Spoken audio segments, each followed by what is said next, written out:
All right. So let's see. We'll get started on today. This is the Resource Management Work Group meeting for April 25th. We had a number of items on the agenda proposed, some of which are unfortunately not able to demo today or present today due to other issues. So first time on the agenda, actually, for point of note, I don't know if anybody wants to take notes or volunteer to take notes for today. And if so, that would be awesome. I can do it. Thank you, Connor. And so today on the agenda, we have 4 items here. The first is I wanted to know, give an update on the face-to-face to see if there were any questions about it and raise any of those concerns or have any feedback based on the proposed schedule that Vish threw out there for time slotting items. Has everyone had a chance to review that proposal or proposed schedule? And if so, are there any questions, comments, or concerns that people want to raise now? Do you have a link to the agenda doc? Oh, never mind. Right there on the April 18th section, yeah. So I don't know, Vish, if you want to explain how you came up with that scheduling at all, but to me it seemed rather reasonable. Like we discussed last week, I think there's a logical progression for each topic. So I was just trying to preserve that logical boundary between each of them. Question. Yeah, this is Henrik. So on the schedule before we had the pod preset, but I don't think Fish last time asked about who wants to step up and lead the discussion, but it seems still question mark, meaning there's no owner. And I've seen a lot of interest more into the resource sharings and the last one would be move it up before pod preset or still pod preset. I remember we were thinking about ordering of those discussions from the goals, yeah. Right? So from my perspective, I believe a lot of the issues that we face as a project are stuck on the how we do the resource isolation bits, and like absent an answer on that, then or once we get an answer on that, I think some of the pod presetting parts become more naturally expressible or just less contentious. So actually from my perspective, if need be, depending on where we land on the first half of the discussion, I'd be happy to make the Tuesday afternoon 3 to 4:30 slot support the how do we make this easier for end users to consume around more enhanced pod presets. So awesome. Fair enough. Given that I actually am probably going to be biased to prepare materials for both topics, and we can use that as kind of scratch space depending on how we go. Sounds good. Thanks. Yep. Any other questions, comments, or concerns?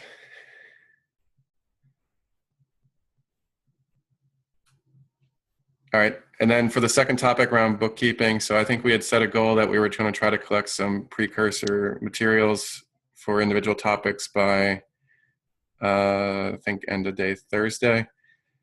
So are there any concerns on people being able to achieve that?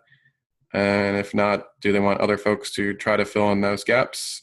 I know for myself, Vish and I have been collaborating on some stuff with Seth, but I don't know if anyone else feels like they're overburdened and would like someone else in the community to step up.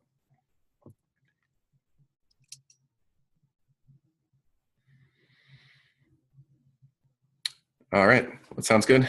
So now that, I guess the last point of order is just where we want to collect all of the prerequisite materials. My assumption was that we were just going to add individual links to the current in-person agenda document as they became ready. Any disagreement on that?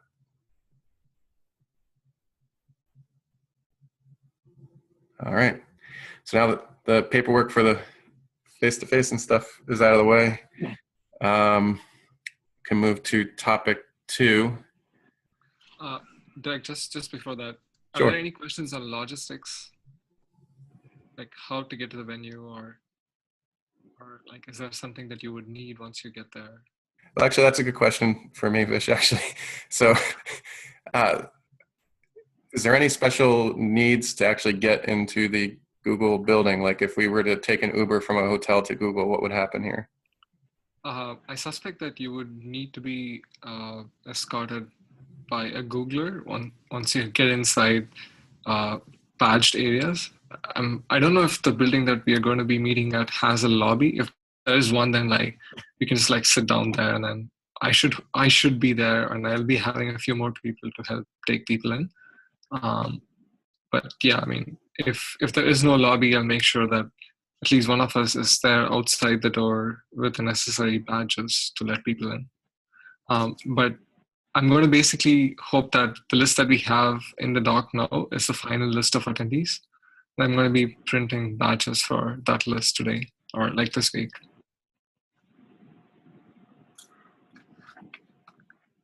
If I happen to find out if there's a lobby, I'll update that in the doc. And if you end up like showing up a little earlier than me, then you can just wait in the lobby. So I think, Fish, with respect to the final list, I tried to get Mernal to participate at least one of the days. So okay. I'm not sure if he will be at it or not, and I doubt he'll be there for both days. And if not, then at least at the meetup at the end of Monday, I think. Okay. Fair enough. I mean, he's so close. I don't see a reason why he cannot make it. I didn't catch that. What did you say about me? Not Mernal. Mernal from Red Hat. Yeah. Oh, okay, sorry. Anyways, Derek, we can talk about it offline. But yeah. Okay. Yeah.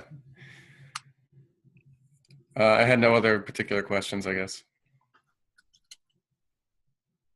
Okay, then I guess we can move on. Okay. So I think the next item on the agenda was something I threw on there. So one of the topics we've been discussing for a little while is basically how we can support more performance-sensitive workloads. And one of the resource types that's come up when discussing more performance-sensitive workloads is if we want to support oh, shoot. I'm sorry. I'm hitting a problem where I'm trying to think through how I can't switch desktops in my laptop while recording a Zoom meeting. So I'm trying to think about how to get to my demo. Give me a second.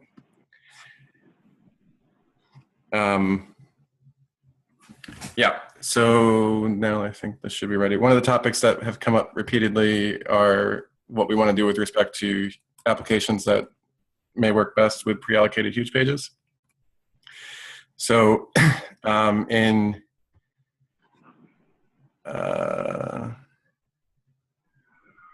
well, I hope this will work. If not, then I might have to defer my demo.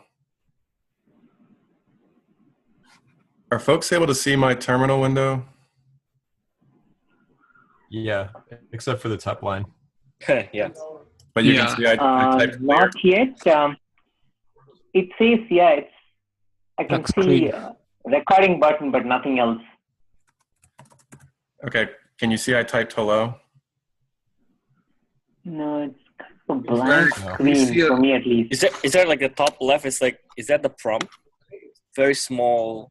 So on the right, it should be showing cat proc mem info, and on the left, it should be showing something that's hello. No, can you scroll to the middle of the screen? Derek, can you scroll to the middle of the screen? I'm literally sharing my entire screen.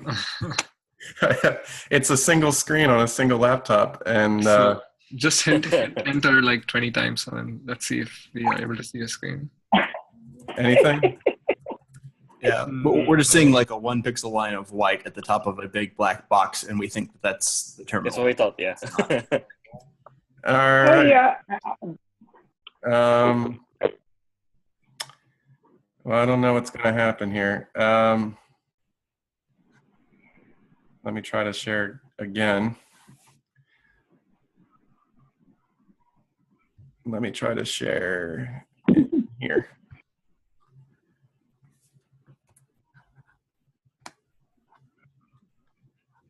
This is the common problem with these tools. Can you see a code editor? Nope, we see a bigger black box. It's wider now, though. It is wider. I mean, it looks like the aspect ratio of a screen, but there's no content. I'm not having luck this week with sharing my screen. Well, I'll talk through the demo, and you guys can trust me that it worked. Basically, I opened a PR trying to explore. Originally, at the end in Cube 1.6, Seth Jennings from my team had opened up a PR to propose adding support for pre-allocated huge pages. And in preparation for next week's face-to-face, I tried to put together a prototype demonstrating some of the ideas around that PR proposal, just as a verification, especially now that we have certain things like pod level C groups that should make it easier.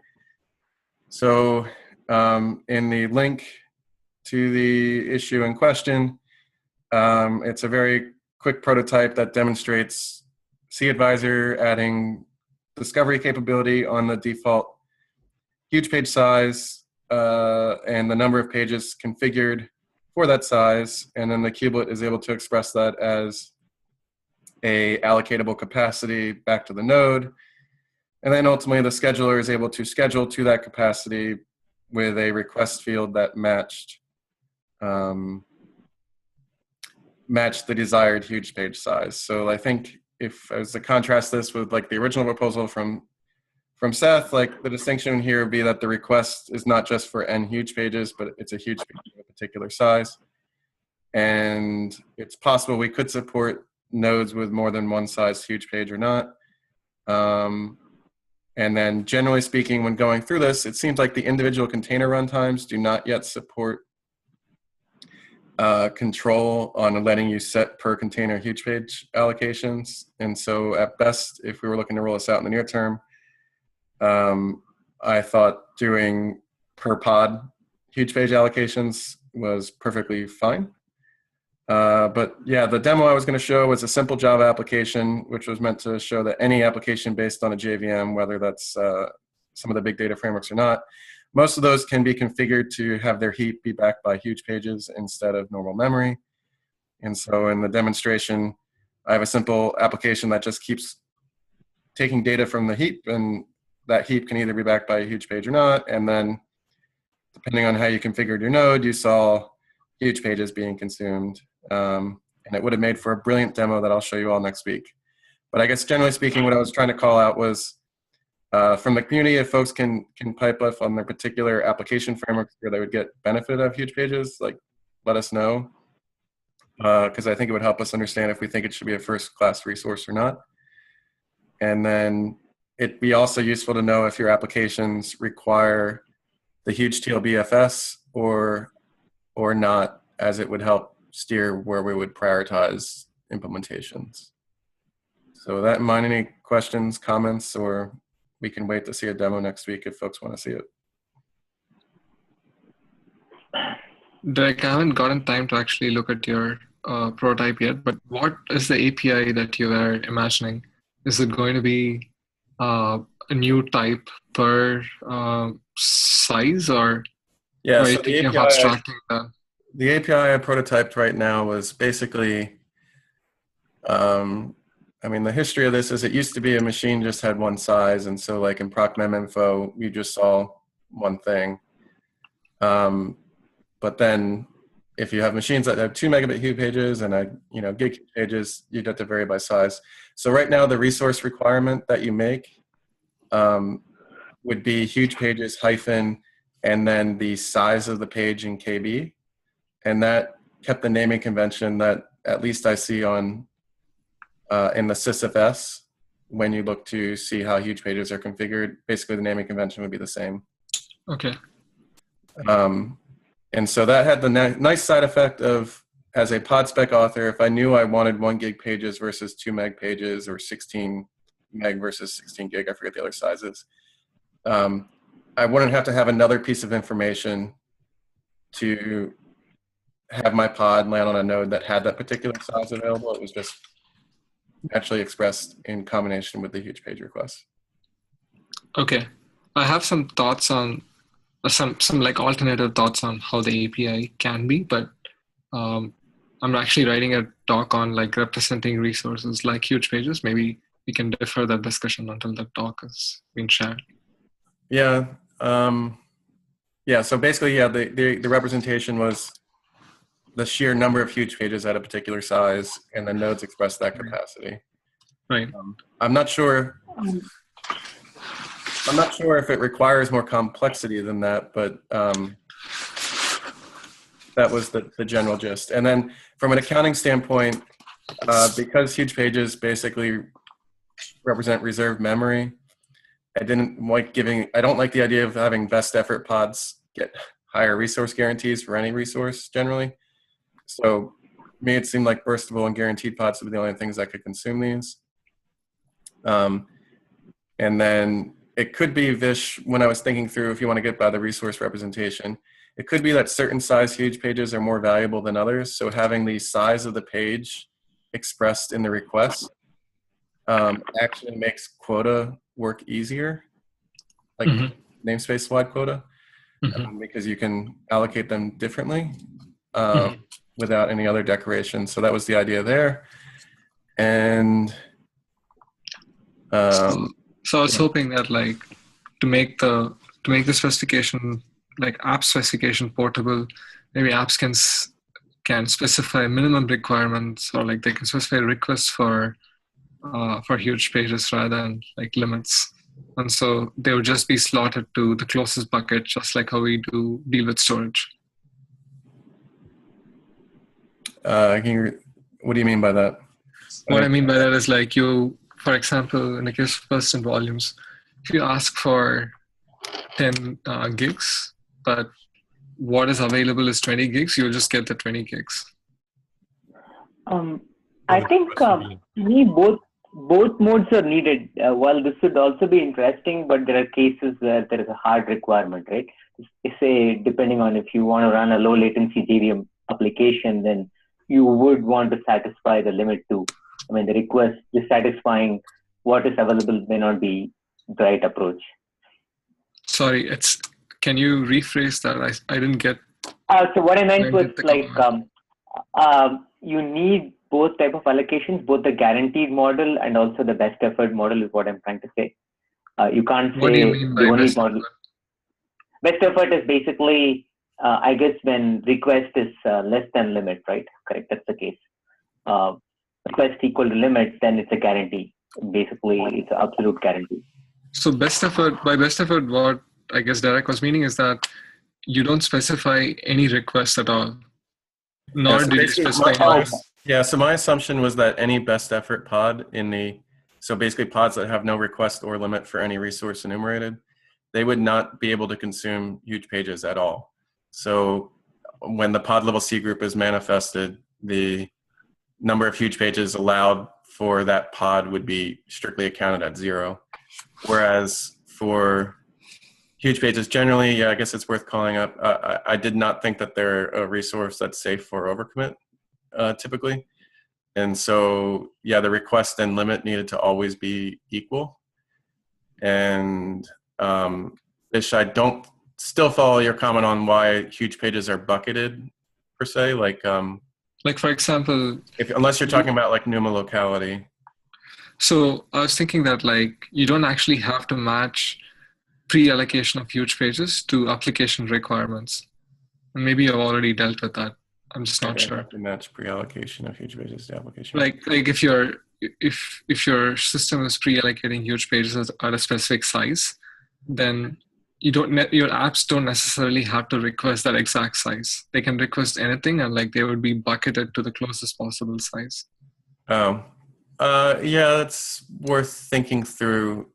I think from my perspective, most of the apps that there's just a tiny. There's a reason, like you turn off transparent huge pages because you want pages larger than 2 megabytes anyway, and then. Hang on. There's so few that need anything bigger than 2 meg. There's like it's even arguable whether 1 gig pages show anything on DPDK at the moment. Like I get your point, Vish. It's pretty early for an optimization like that, at least in my opinion. So Jeremy, just to go back on your point, are you saying that if like 2 meg is enough, then like would transparent huge pages be enough? No. It's an entire, no. Huge pages serve a different use case than transparent huge pages. Transparent huge pages are meant as a background worker thread to improve TLB usage under normal circumstances. Huge pages are meant as they're taken into account generally during the application design for managing large amounts of memory. Usually, I meant to comment on Derek's PR, but typically the tipping point is around 32 gigs or 64 gigs, depending on what chip generation you have, the breaking point for using huge pages versus not. And when the 1 gig huge pages turn up when we're in like the half a terabyte or terabyte plus range of memory for one application to map.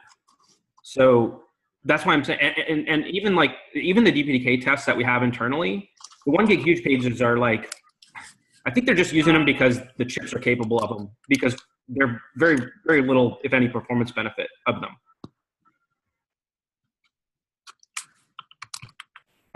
Okay, so yeah, but I guess, sorry, go ahead, Derek.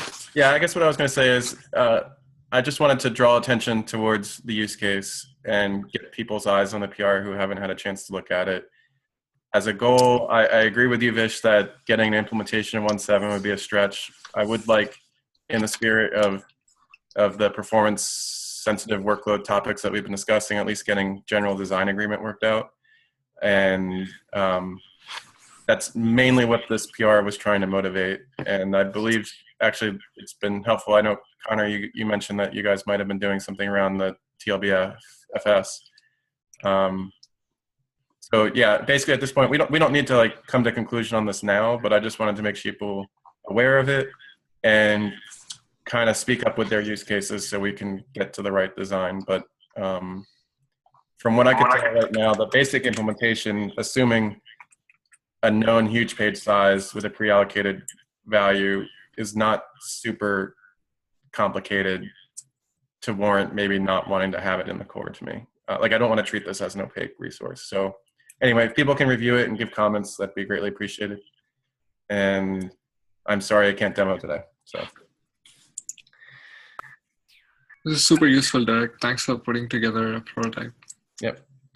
And then I think the next topic on here was Connor. Can I just ask one question before I go to Connor? I mean, I don't know if you're able to share this, but are the VMs on GKE or GCE already backed with huge pages? I'm actually not sure. Gut feeling is that we do not expose huge pages, but I'll have to check that. I was saying you don't need to expose them, but the whole memory of the VM could be backed with huge pages. Yeah, so that's what I meant. Like by expose, I meant like Borg exposing it.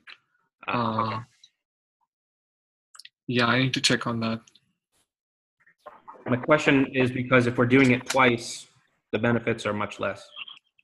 Yeah, I mean, when it comes to virtualized environments, we really don't know if you're dealing with like, we really don't know what we're dealing with, right? Like everything can become virtualized, including like PCI and like NUMA and even the hardware threads. We don't really know what we're dealing with, so that's a general problem. Yeah, I made a Google search. It seems supported, at least in GC. There is a comment in Stack Overflow almost a year back. So the question was supported. So the question was a little different. The question was whether GC VMs by default are like basic underlying VMs memory is being backed by huge pages or not. So I'm not sure whether an answer to that would show up on Stack Overflow. Maybe it might, but I doubt it. But for the context of at least the proposal that's put out there, I mean, I think Cube should still run well on bare metal, and I should be able to still take advantage of said feature, right? That's just a side question. Thanks. Yep.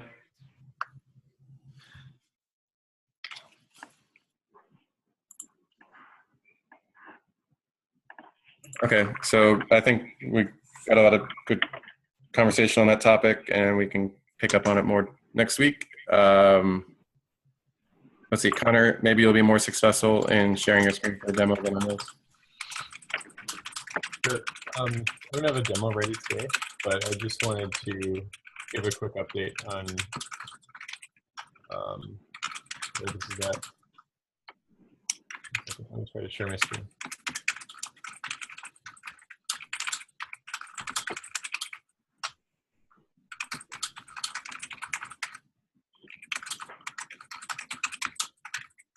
Okay.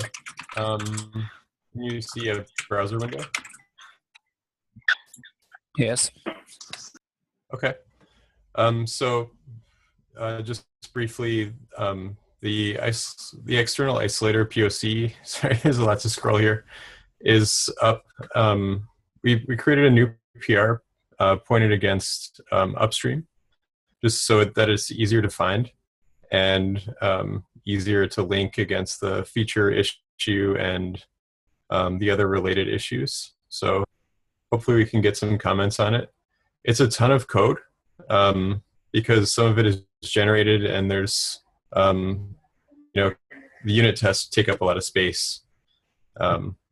So it's like 1,000 lines of tests, but the PR description has this section, which should be helpful kind of as a tour to show how the different pieces hang together. And so here we have a link straight to the gRPC protocol. Is probably a good first place to start for reviewers. And then the event dispatcher is the piece in the kubelet that's new that manages the communication between kubelet and the isolators. And then these two links are the wiring from existing components into the event dispatcher, unit tests, and then there's a helper library that we use in our example isolators, and then these are links to the example isolators. There's a no-op one, which just logs, basically. And I think it injects an environment variable into a container, just as an example. And then there's the CPU affinity isolator, which we've demoed a couple times in this this meeting before. Yeah, so that's pretty much it. I can show you where the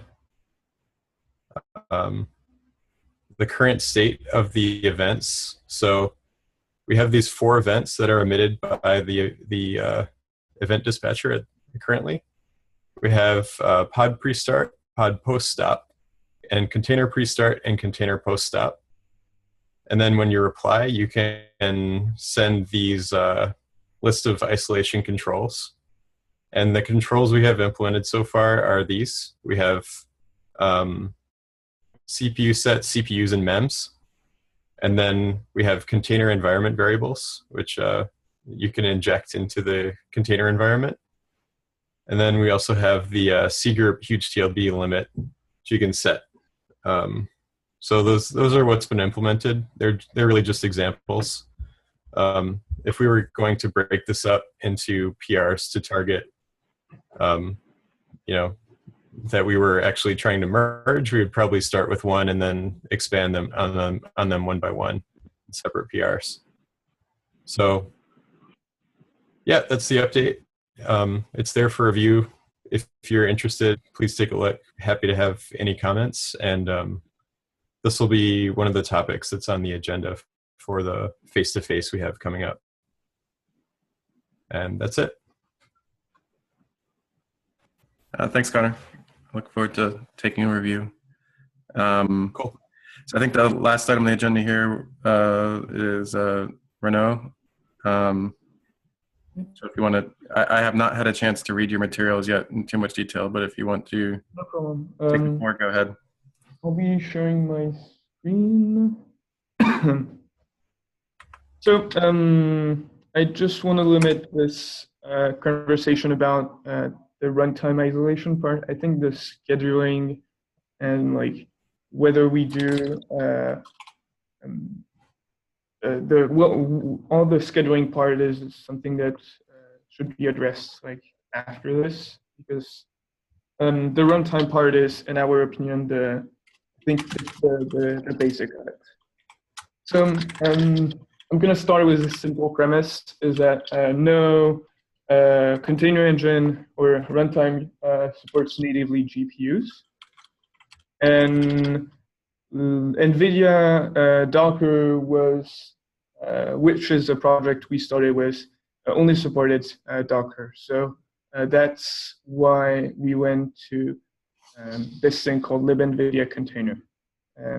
The idea is that we would have a better integration with all the container engines. And the idea is that basically, depending on the container engine, you're going to, on the container runtime, you're going to do different steps. And those steps are basically the different actions you're going to take. We put them in we put that in a library, and for each container runtime, we'll have a small hook that'll call in the library. Is that something that makes sense to everyone? I'm again stating my opinion here. The runtime is not the right abstraction for hardware devices in Kubernetes. The runtimes are meant to be imperative. They're not meant to have any sort of intelligence as to how a pod or a container is being isolated, or what sort of devices it get access to. So that's basically not the right abstraction. So to be clear, it will not do this or do as it's told.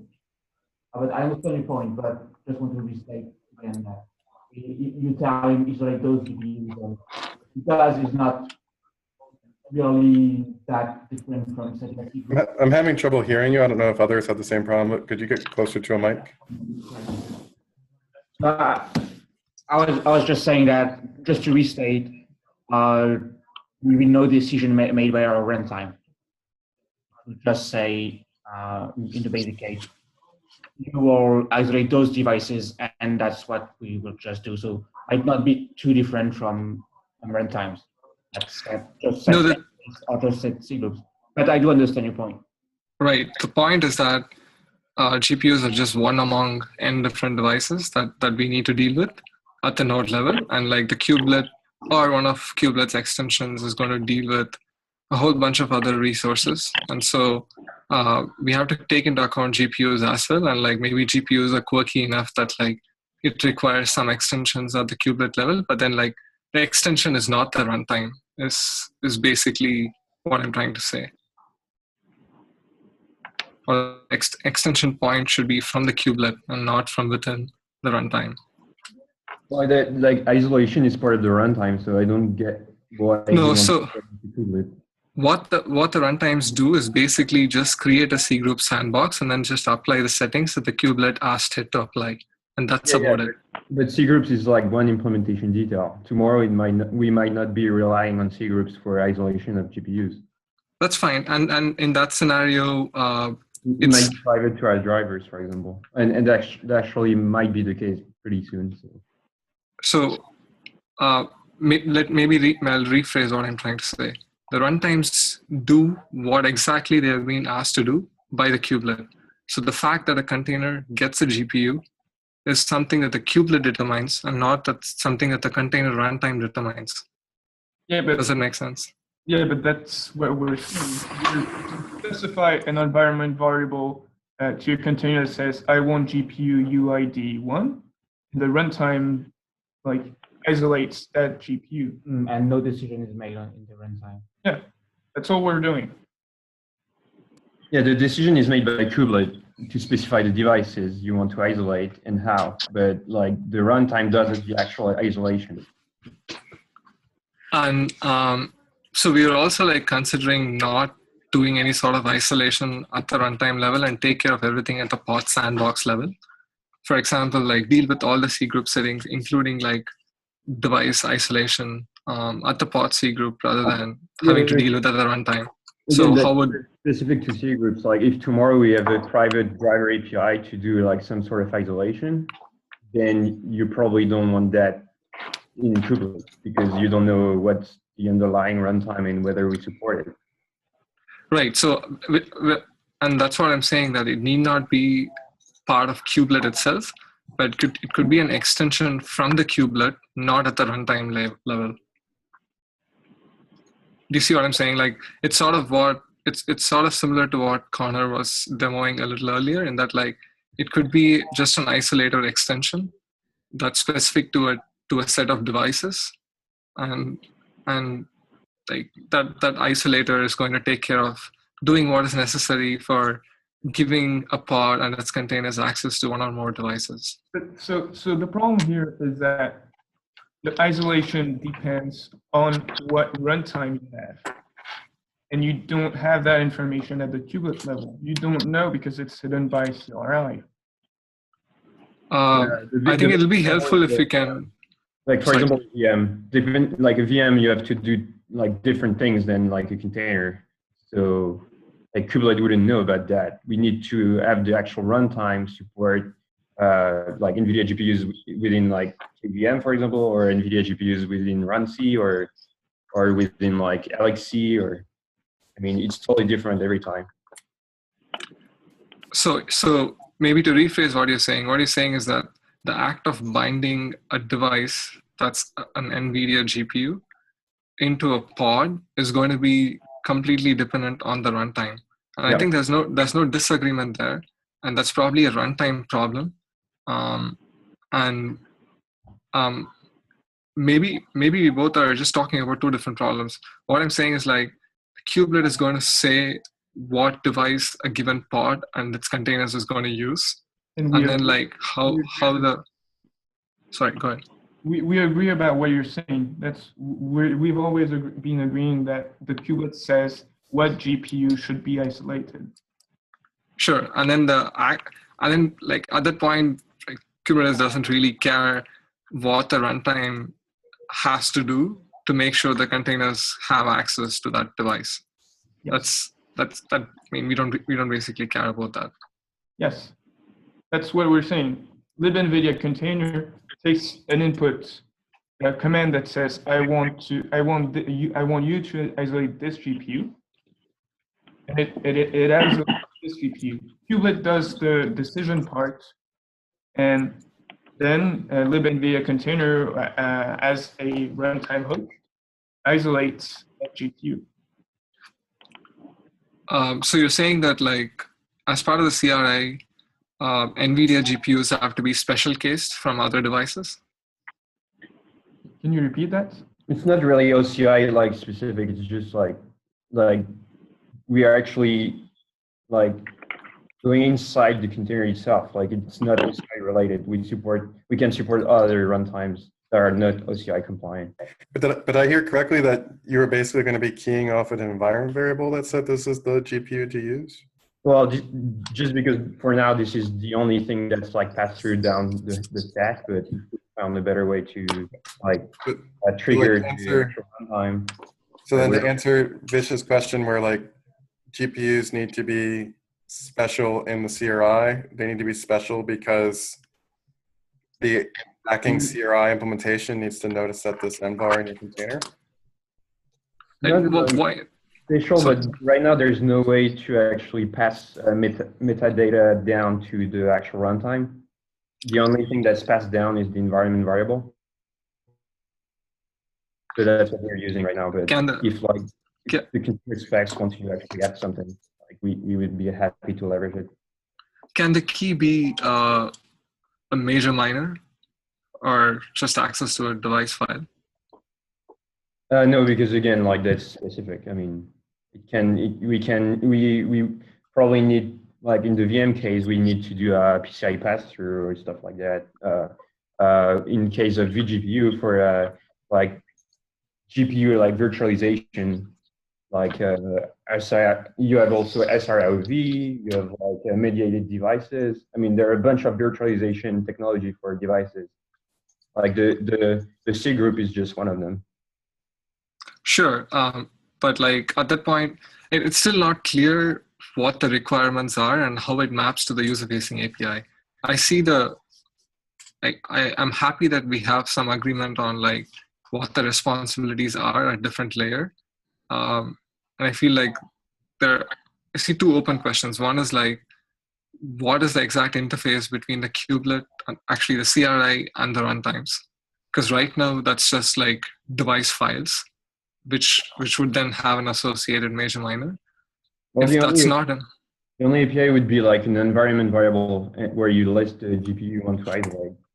That's an opaque API. I mean, that just doesn't make any sense because it's just completely opaque. Yeah, and that's why we are actually doing that, because I mean, there is no way of actually knowing what runtime you're hitting. That's fine. It's not that like all runtimes are going to be completely CRI compliant. In that, like CRI might say that I need this feature foo, and like maybe that runtime does not support feature foo, and that's part of the whole conformance and compatibility matrix that Kubernetes is trying to solve separately. Just like if you're familiar with like CUDA visible device, which is like what our driver uses for CUDA, for isolating devices at the CUDA level, it's exactly the same thing, but at a higher level. Would it be possible to share more details about this? Yeah, it's like, just a variable that you, like when you run your CUDA code, you can specify an environment variable thing like CUDA visible device, and you will basically isolate those devices for the CUDA application. And so for containers, it would be exactly the same thing. You would say NVIDIA visible device, and then the container runtime will see that and isolate those according to the implementation. So I think there's also two things here. The user-facing API will not be the user specifying an environment variable. Yeah. This is something that needs to be clear. This is the container-facing API. When you're calling in the container, you say, you add an environment variable that says, I want you to isolate the GPU UID 1, 2, or 3. Yeah, the user is just asking for one GPU with some constraint. I mean, it doesn't specify anything. Bullet would inject the environment variable. So I feel like maybe the discussion around what the exact API around the CRI can be dealt with separately and probably just an issue because at that point it's only a question of like API sanity and not really a technical problem. I'm still interested in knowing how these GPUs are being exposed, because you're saying that like on one hand users would have a portable specification, on the other hand you're also saying that there will be use cases around virtualized GPUs.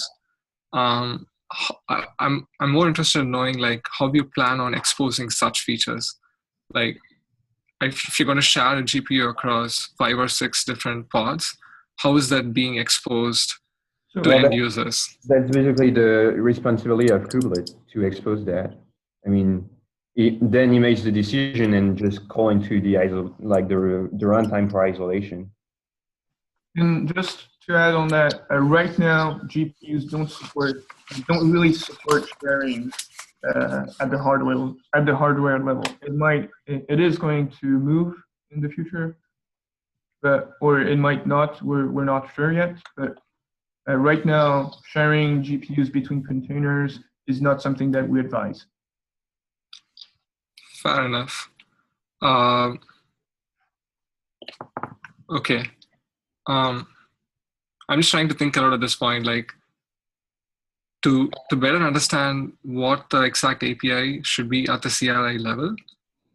I think we need a list of different means of consuming GPUs. I think the only use case we support now is like providing access to a complete device in the form of like an actual device, like at the major minor.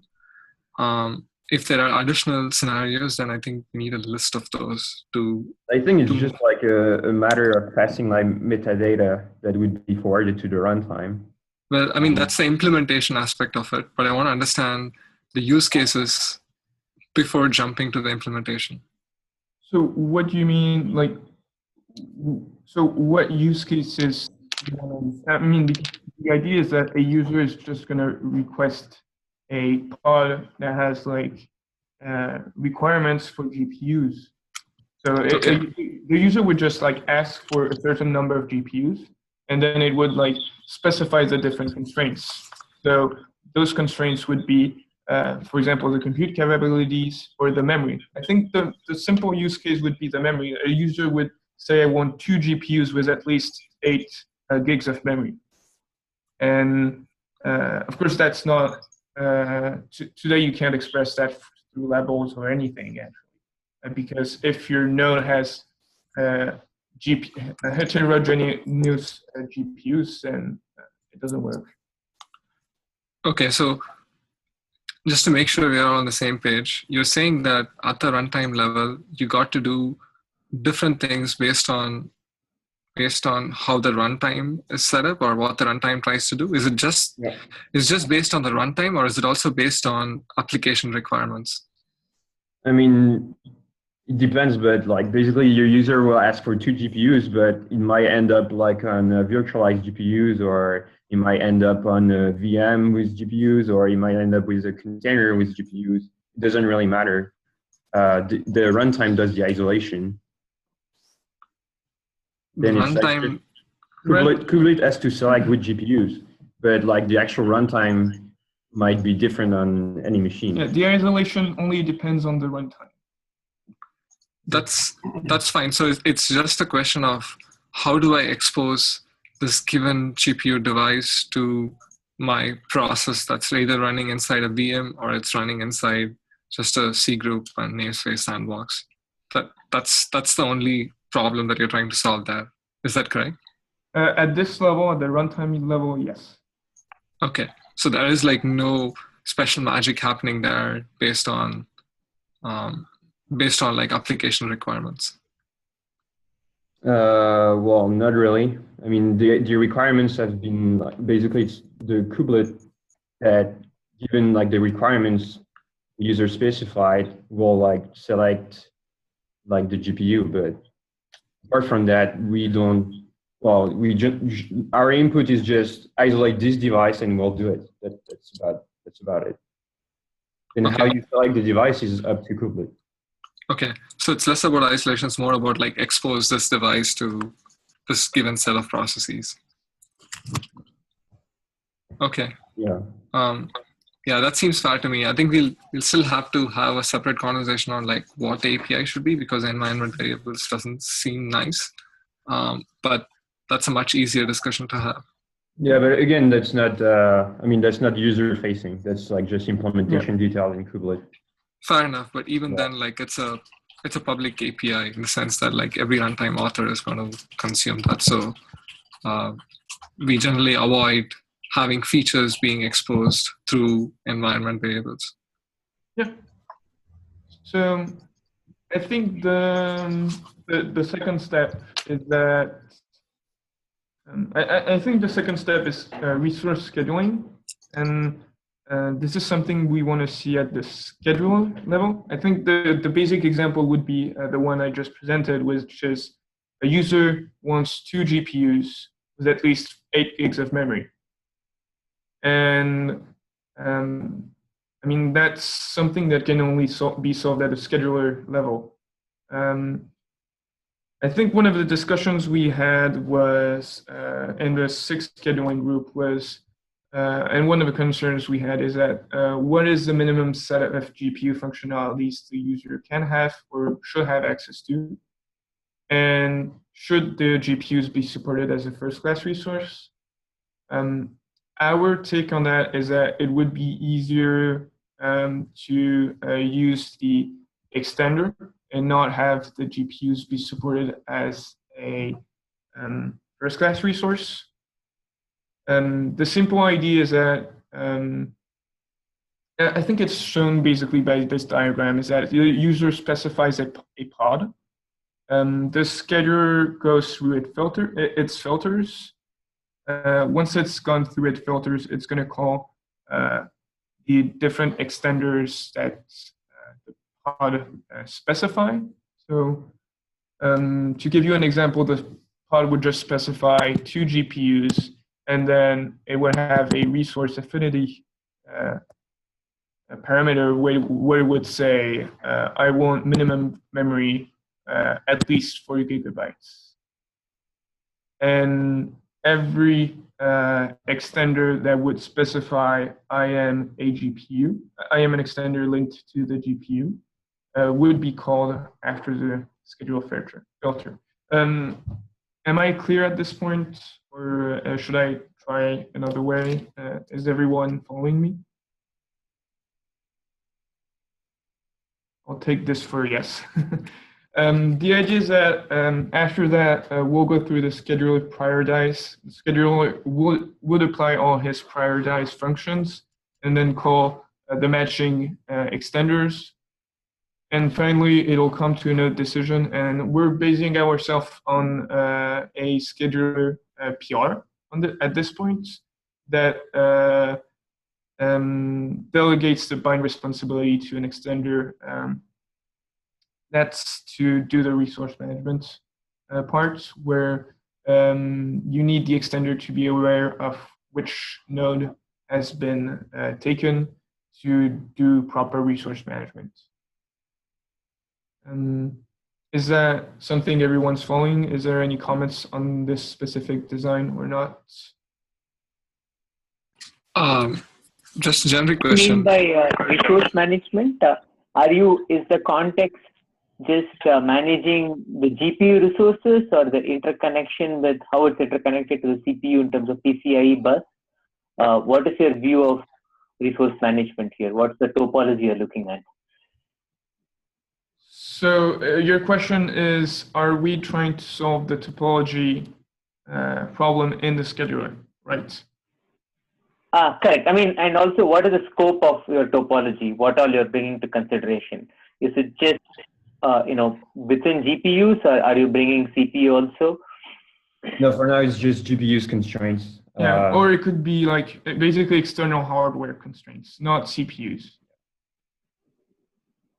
And I think the topology part for GPUs is described a bit at the beginning of the document, and basically, if it's not done right, then it's usually not worth launching your task on GPUs that that are not next to each other. So, for example, in the 4 GPUs with PCIe, usually if you have a task that needs 2 GPU and you're scheduling it on GPU 0 and GPU 3, then it's usually not worth even launching the task because of the performance decrease you get. Yeah, but I mean, topology is like a big topic and pretty complicated, so we don't want to solve that first. We just want like basic constraint on GPU resource. I mean, the opaque integer resource. If we could just solve that first, yeah, I think that would be great. Having the minimum memory part would be amazing.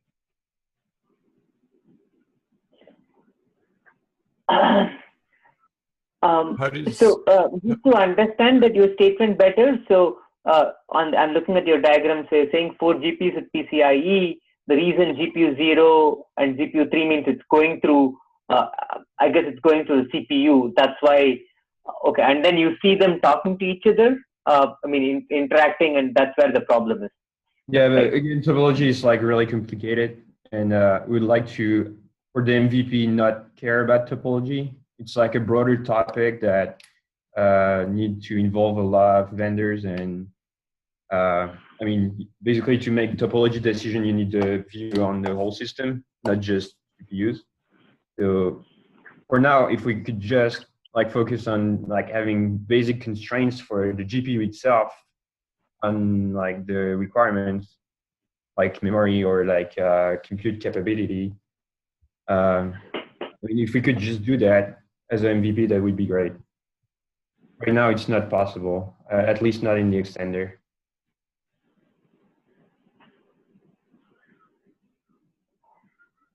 Yeah, yes, while on one side you can argue topology is like really complicated, but in fact, we went through this exercise in OpenStack. You can model it as network interconnect, right? Pretty much, and with that approach, it's not horrendously complicated. I agree there is some multi-vendor environment work involved, but it can be modeled, reasonably, and it can be solved in open source framework. That's what we found. So yeah, for sure. Yeah, just my 2 cents. It's just graph analysis, but like the problem with topology is that you need all the nodes in the graph to actually make a decision. And when you have when each node is actually taken care of by a different vendor, that's becoming difficult. So yeah. I just had a question about who's writing those labels into the node. So I think this is the node discovery part. what we actually found was that there was I don't remember who pointed me to this, but there was a node discovery repository. I think what we're saying is that labels right now cannot express.